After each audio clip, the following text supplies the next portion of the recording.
हाँ जी, क्या हाल चाल? सब ठीक? तो बात करेंगे 5 ऐसे बड़े रीज़न, बल्कि 5 से थोड़े ज़्यादा, जिनसे बहुत बड़ा बुल मार्केट आ सकता है, अमेरिका में भी और इंडिया में भी। ध्यान से सुनना। लेकिन उससे पहले मैं एक बात कहूँगा कि अभी ना रिसेंटली बहुत ज़्यादा बातें चल रही थी कि बबल बर्स्ट हो रहा है, अमेरिका में करेक्शन आ रहा है, वहाँ के मार्केट तो टूट गए, फूट गए, और काफ़ी मीडिया चैनल्स में भी ये सब बातें आ रही थी। तो मार्केट ना वो रिकवर भी कर गए, और S&P जो वहाँ का इंडेक्स है, वो अपने हाई से ना सिर्फ और सिर्फ 1% डाउन है। और वो जब करेक्शन भी बोल रहे थे ना कि क्रैश आ गया है, वो अपने हाई से सिर्फ 4% डाउन के आसपास गया था। तो मेरे हिसाब से देखो, किसी की बातों पे ध्यान मत दो, सिर्फ अपने फंडामेंटल थीसिस पे, अपनी स्टडी पे ध्यान दो, और जो स्टॉक आपको अच्छा लगता है वो हमेशा करेक्शन में ऐड करो, क्योंकि आपका जो व्यू है, जो आपका विजन है, वो तो 3 4 5 साल ऐसे होगा ना।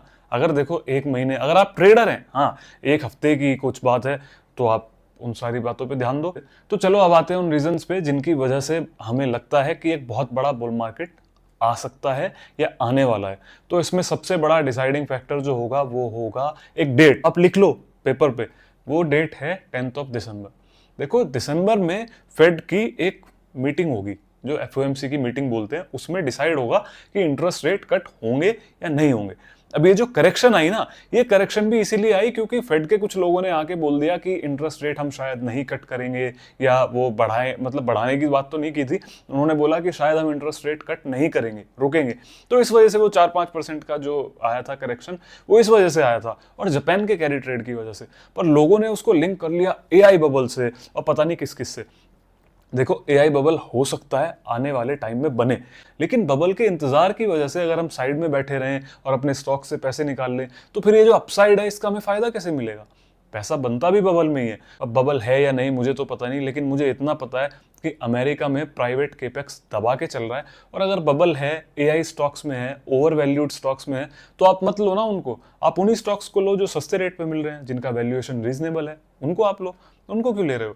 चलो, अब ये थोड़ी लंबी बात हो गई। अब हम बात कर लेते हैं कि आने वाले कुछ ऐसे रीजंस जिनकी वजह से एक बहुत बड़ा बुल मार्केट आ सकता है।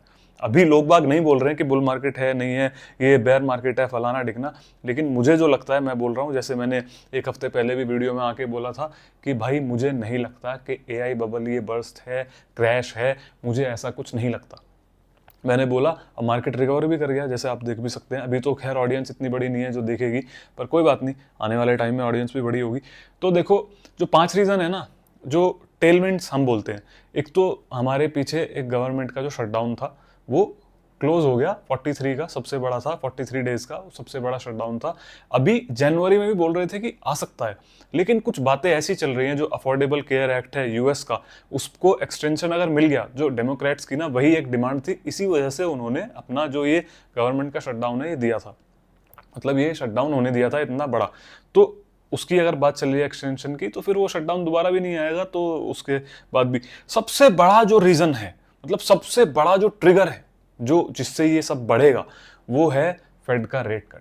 अगर 10 दिसंबर को फेड ने 0.25 रेट कट दिखाया, और उसके बाद थोड़ी सी, मैं कह रहा हूं कि चलो उन्होंने डविश कमेंट्री नहीं की, थोड़ी सी उन्होंने मीडियोकर भी कमेंट्री कर दी ना, तो फिर देखना है मार्केट कहाँ जाएगा। मैं कह रहा हूँ S&P 7000 क्रॉस करेगा बाय ईयर एंड। चलो, मैं नहीं ऐसे बोल सकता, लेकिन फिर भी मतलब मुझे लगता है, ऐसा मुझे लगता है। और एक सबसे बड़ी बात, जो मनी मार्केट फंड्स है ना, वो रिकॉर्ड हाई पे है इस टाइम। तो money market funds record high पे हैं, और जब रेट कट आएंगे, तो रेट कट आने के बाद जो वो फंड है, क्योंकि वहां पे उनका यील्ड जो है वो कम होगा, कंप्रेस्ड होगा, तो वो जो पैसा है वो घूम फिर के कहाँ पे आएगा? वो आएगा स्टॉक मार्केट्स में, अच्छे अच्छे स्टॉक्स में आएगा, और कुछ क्रिप्टो में भी आएगा। देखो, क्रिप्टो का तो सिंपल है कि अगर रिस्क ऑन एनवायरमेंट है, तो क्रिप्टो में पैसा आएगा, हाई ग्रोथ स्टॉक्स में पैसा आएगा। अगर रिस्क ऑफ है, तो सबसे पहले क्रिप्टो से निकलेगा। मतलब जो भी स्पेक्यूलेटिव, या जिसमें हम सोचते हैं 3 साल 4 साल बाद दुनिया पलट जाएगी, उन स्टॉक्स में से पैसा निकलता है ना।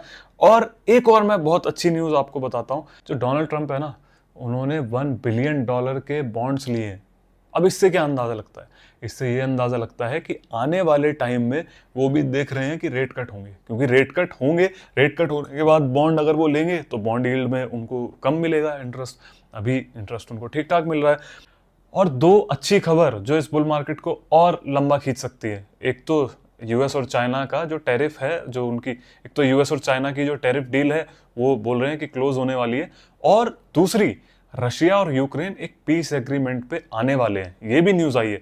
तो देखो बहुत सारे टेलविंड्स हैं, और बबल की तो बात छोड़ ही दो, हमें अपनी सिर्फ लॉन्ग टर्म थीसिस पे ध्यान रखना है। हमें अच्छे शेयर सस्ते भाव पे लेने हैं और उनको ओवर वैल्यूड होने के बाद बेचना है, सिंपल। और सबसे बड़ा जो रीजन है ना ये करेक्शन का आपसे निकलवाने का, देखो ये थ्योरी होती है कुछ, आपने नोटिस किया होगा। अभी जेपी मॉर्गन की रिपोर्ट आई है, उन्होंने बोला है कि S&P 8000 हो जाएगा 2026 में, है ना। और ईयर एंड में कुछ टारगेट्स आए हैं 7000, 7200, ऐसे ऐसे वो टारगेट्स आ गए हैं। और पिछले 2 हफ्ते में ना आपको डरा के पता है क्या हुआ है, सारे रिटेलर्स ने अपने स्टॉक बेचे हैं।